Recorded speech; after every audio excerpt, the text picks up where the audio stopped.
ದಕ್ಷಿಣ ಭಾರತದ ತುಂಗಭದ್ರಾ ನದಿಯ ತೀರದಲ್ಲಿ ವಿಜಯನಗರ ನಗರವು ಉದಯಿಸಿತು.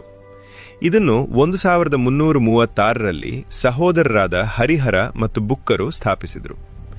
ಹಂಪಿಯ ರಾಜಧಾನಿಯಿಂದ ಈ ಸಾಮ್ರಾಜ್ಯವು ಏಷ್ಯಾದ ಅತ್ಯಂತ ಶ್ರೀಮಂತ ಮತ್ತು ಶಕ್ತಿಶಾಲಿ ರಾಜ್ಯಗಳಲ್ಲಿ ಒಂದಾಗಿ ಬೆಳೆಯಿತು.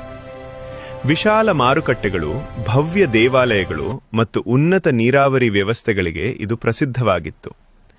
ಪರ್ಷಿಯಾ ಮತ್ತು ಯುರೋಪಿನಿಂದ ಬಂದ ವ್ಯಾಪಾರಿಗಳು ರತ್ನಗಳು, ಮಸಾಲೆಗಳು ಮತ್ತು ಉತ್ತಮ ವಸ್ತ್ರಗಳಿಂದ ತುಂಬಿದ್ದ ಬೀದಿಗಳನ್ನು ವರ್ಣಿಸಿದರು. ಆದರೆ 1565ರಲ್ಲಿ ತಾಲಿಕೋಟೆಯ ಯುದ್ಧದಲ್ಲಿ ಡೆಕ್ಕನ್ ಸುಲ್ತಾನತೆಗಳ ಮೈತ್ರಿ ಸೇನೆ ಸಾಮ್ರಾಜ್ಯದ ಸೈನ್ಯವನ್ನು ಸೋಲಿಸಿತು. ವಿಜಯಶಾಲಿ ಪಡೆಗಳು ಹಂಪಿಗೆ ಪ್ರವೇಶಿಸಿ ಆ ಅದ್ಭುತ ನಗರವನ್ನು ದೋಚಿ ನಾಶ ಮಾಡಿದವು.